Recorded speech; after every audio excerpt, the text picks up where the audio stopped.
Unidade 7. Nós vimos sobre as medidas de posição média, mediana, moda, entre outras. Essas medidas descrevem apenas uma das características dos valores numéricos de um conjunto de observações.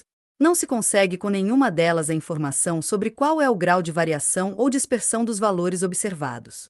Nesse sentido, entre as medidas de dispersão que servem para avaliar o quanto os dados são semelhantes e descrever então o quão distantes estão esses dados do valor central. As medidas de tendência central que vimos na unidade 2 são utilizadas para representar todos os números de uma lista. Já as medidas de dispersão são aplicadas para determinar o grau de variação dos números de uma lista em relação à média. As medidas de dispersão analisam a distância dos números de um conjunto de dados até a média desse conjunto. São elas: amplitude, variância e desvio padrão. Silva, 2020. A seguir, conheceremos as medidas de dispersão. Medidas de dispersão, você deve estar pensando, mas qual a necessidade de aprendermos as medidas de dispersão? Daremos um exemplo para ficar mais claro. Imagine que em determinada disciplina foram feitas 4 provas e um aluno foi aprovado com média 5. Há várias maneiras de se chegar à média 5. O aluno poderia ter obtido qualquer uma das seguintes combinações, ou outras, de notas. A. 5, 5, 5, 5. B. 10, 6, 4, 0. C. 0, 0, 10, 10. Observando as possibilidades mostradas aqui, um professor poderia dizer: se o aluno obteve apenas nota 5, parece que estuda só para ser aprovado.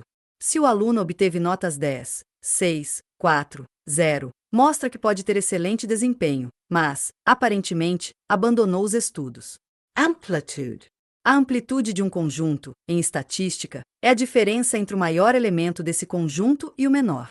Em outras palavras, para encontrar a amplitude de uma lista de números, basta subtrair o menor elemento do maior elemento. Silva, 2020. A amplitude é a medida de dispersão mais fácil de ser calculada e, por conta disso, mais utilizada. Representaremos amplitude por R. Vieira, 2019. Veja um exemplo. Imagine que 10 alunos fizeram uma prova com 50 questões.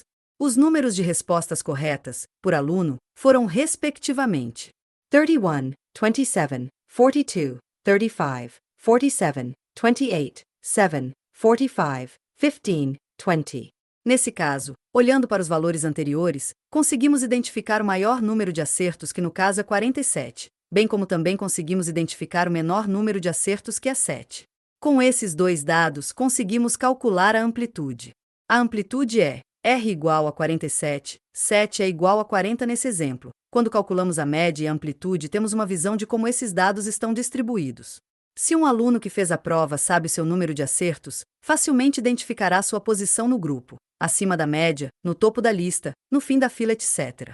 Não basta, porém, calcular a amplitude para bem descrever a variabilidade de um conjunto de dados. No cálculo da amplitude, são usados apenas os valores extremos, máximo e mínimo. Como os demais dados não são considerados, a amplitude pode dar ideia errada sobre a dispersão desses dados. Vieira, 2019.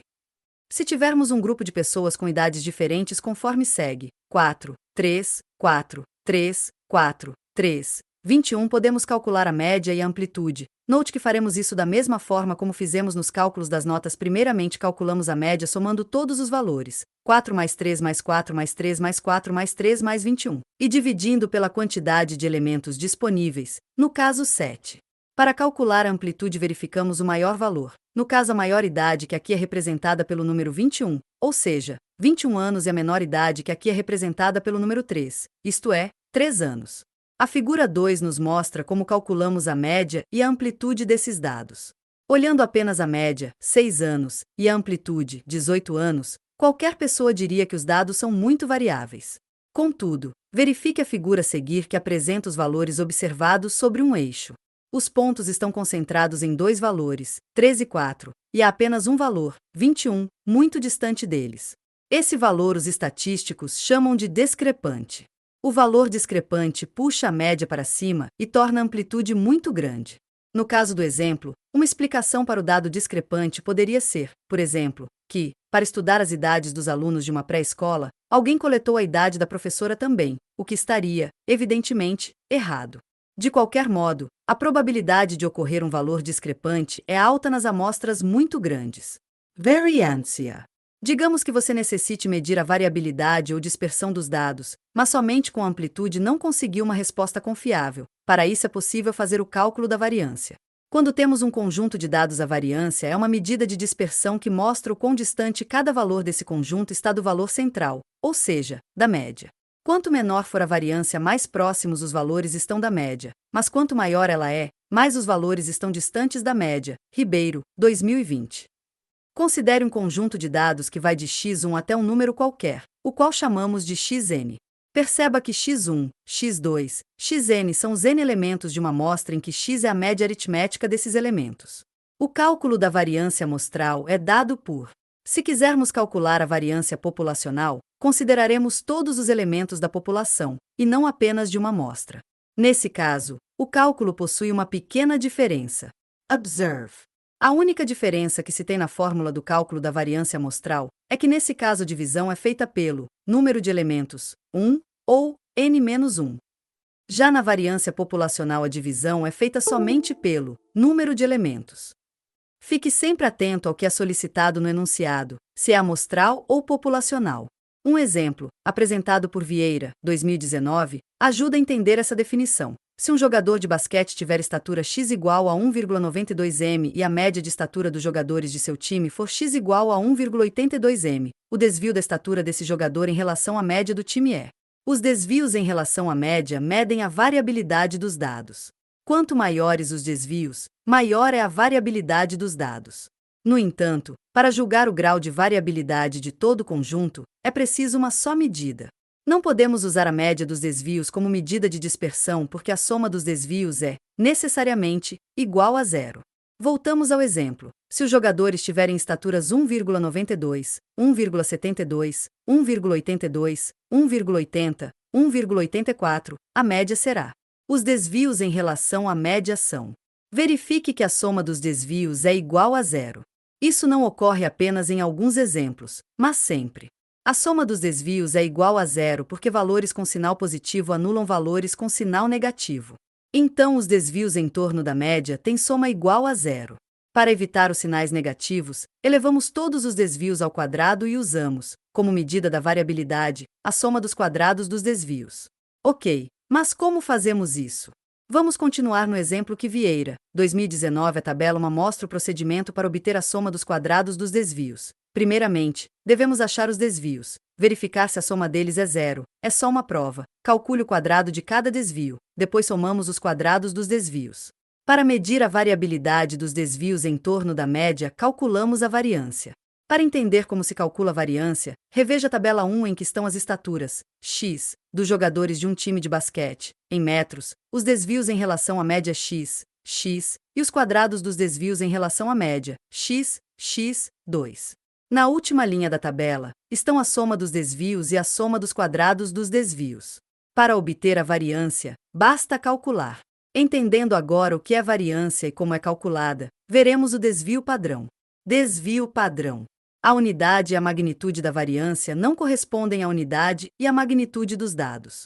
Quando isso acontece, precisamos do desvio padrão. Isso está parecendo um pouco confuso, não é? Para entender essa ideia, continuaremos com o exemplo de Vieira, 2019. Imagine que um professor registrou o tempo em que 3 alunos fizeram uma prova. O primeiro fez a prova em 40 minutos, o segundo em 45 e o terceiro em 50. Vieira, 2019. A figura 9 nos mostra a média e a variância. Esses resultados permitem afirmar que os alunos demoraram, em média, 45 minutos para fazer a prova, com variância de 25 minutos ao quadrado. Ora, minutos ao quadrado não tem qualquer sentido prático, mas essa unidade apareceu porque elevamos os desvios ao quadrado. Não é, porém, difícil retornar à unidade original. Minuto é só calcular a raiz quadrada da variância. Você obtém o desvio padrão, uma medida de variabilidade com a mesma unidade de medida dos dados. Vieira, 2019. No exemplo, os alunos demoraram, em média, 45 minutos para fazer a prova. O desvio padrão é mostrado na figura 10. Dessa forma, conseguimos entender que o tempo médio para se fazer a prova medido pelo professor foi de 45 minutos com desvio padrão de 5 minutos. Ok, mas o que isso significa?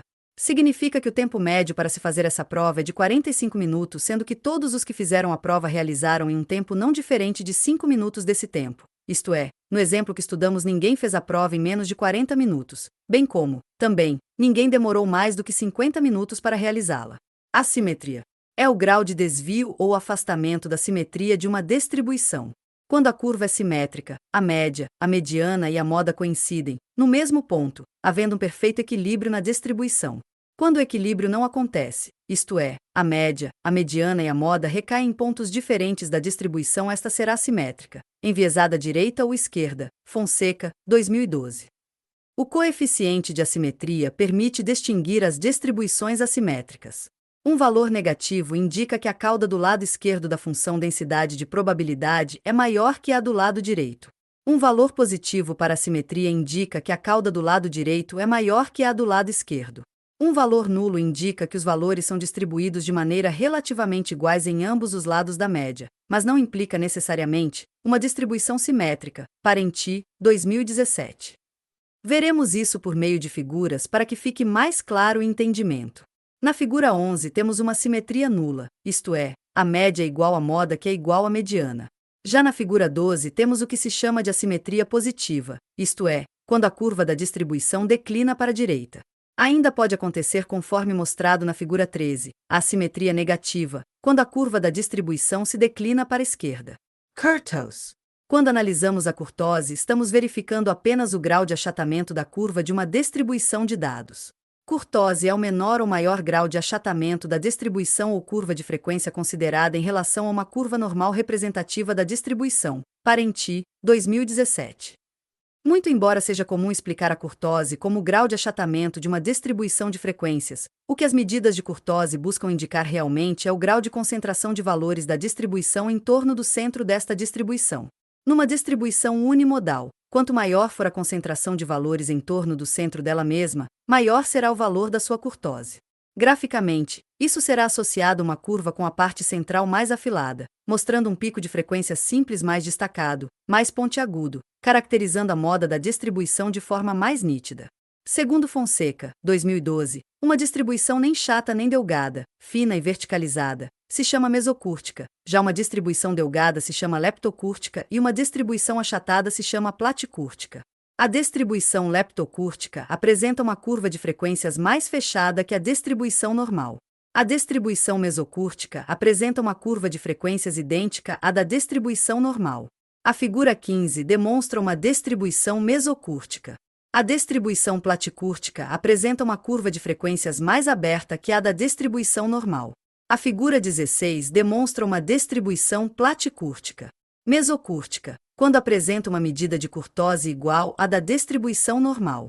Platicúrtica, quando apresenta uma medida de kurtose menor que a da distribuição normal. Item leptocúrtica, quando apresenta uma medida de kurtose maior que a da distribuição normal. Após vermos as medidas de dispersão, os tipos de assimetria e os tipos de kurtose, passaremos para o próximo tópico, que é a correlação. Resumo do tópico 7. Precisamos, além das medidas de posição, as medidas de dispersão para sabermos a variação dos dados em relação à média. Somente com as medidas de posição não conseguimos tirar conclusões sobre diversas possibilidades. A amplitude, que é a diferença entre o maior e o menor elemento em um conjunto de dados. Para que consiga medir a variabilidade ou dispersão dos dados, somente a amplitude não é suficiente. A variância é uma medida de dispersão que mostra o quão distante cada valor de um conjunto de dados estão da média. A diferença entre variância populacional e amostral. Quando não conseguimos ter uma unidade magnitude da variância correspondendo com a unidade magnitude dos dados, utilizamos o desvio padrão.